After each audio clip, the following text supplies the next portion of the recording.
एक दिन की बात है, वीर अपनी माँ से कुछ कह रहा था। मम्मी मम्मी, ठंड बहुत ज्यादा बढ़ गया है और रात में बहुत ज्यादा ठंड लगती है मुझे नई रजाई ला दो ना माँ। ठीक है बेटा, मैं तुम्हारे लिए कल रजाई ले लाऊंगा। मैं मालिक से कल पैसा मांग लूंगा और तुम्हारे लिए नई रजाई खरीद लूंगी। मम्मी, अगर कल आपने मेरे लिए नई रजाई ना लेकर आई तो मैं आपसे बात नहीं करूंगा। फिर दोनों सो जाते हैं। बेचारे बहुत गरीब थे। अगले दिन वीर की माँ अपने मालिक के घर पहुँच जाती है, जहाँ पर वो काम करती थी। मालिक, मुझे कुछ पैसे चाहिए। मेरे बच्चे के लिए मुझे एक नई रजाई खरीदना है। कृपा करके मुझे इस महीने की पैसा दे दीजिए। अरे पागल हो क्या? अभी महीना पुगने में 3 दिन बाकी है। पूरा महीना पुगने दो, तभी तुमको पैसा मिलेगा, नहीं तो तुम्हें 1 रुपया भी नहीं मिलेगा। अरे मालिक, कृपा करके मुझे पैसा दे दीजिए, मुझे बहुत जरूरत है।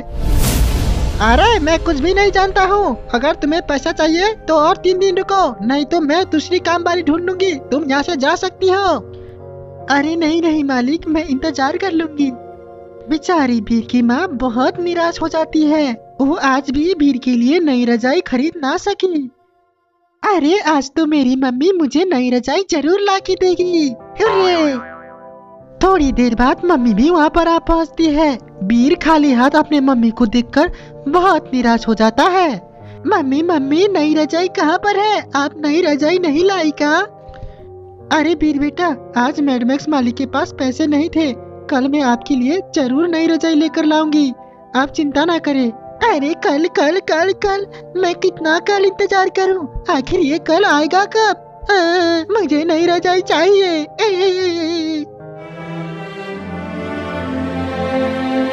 बेचारा वीर रो रो कर सो जाता है। मम्मी भी वीर की ये हालत देखकर बहुत दुखी हो जाती है। अब तो बस एक ही उपाय बाकी थी।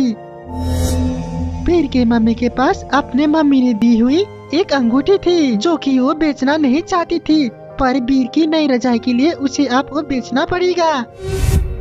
अगले दिन वो अंगूठी लेकर एक दुकान में पहुंच जाती है।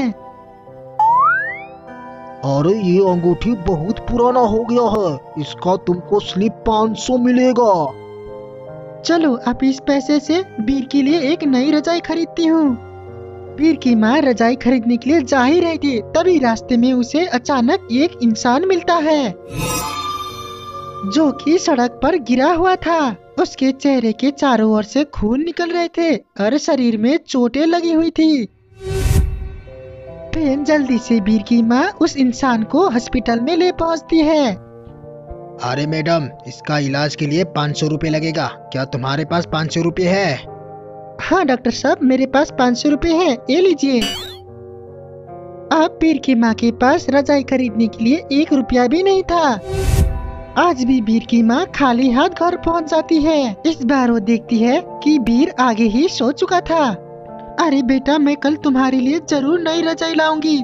पता नहीं क्या हो रहा है, आखिर में हम इतना गरीब क्यों हैं? अपने बच्चे के लिए मैं एक रजाई भी नहीं खरीद सकती।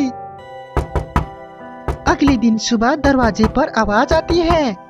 जैसे ही वीर की माँ बाहर जाकर देखती है, वो हॉस्पिटल वाला इंसान वहाँ पर खड़ा था, जिसकी उसने मदद की थी। अरे बहन जी, कल आपने मेरी मदद की थी और मेरी जान बच गई, नहीं तो मैं आज जिंदा नहीं रहता।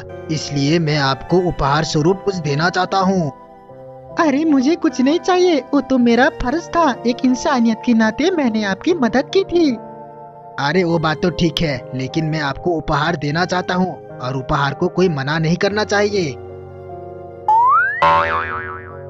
और फिर वो आदमी वीर की माँ को बहुत सारे पैसे दे देते हैं। वीर की माँ के पास अब काफी सारे पैसे आ गए थे। अरे शुक्र है भगवान के, भगवान ने हमारी सुन ली। अब मैं अपने बच्चे के लिए रजाई खरीदूंगी और जो सामान चाहिए वो सब। तो दोस्तों, इस तरह से इस कहानी का अंत होता है। आपको ये कहानी कैसा लगा? अगर अच्छा लगा तो चैनल को जरूर सब्सक्राइब करें। मिलते हैं, बाय बाय।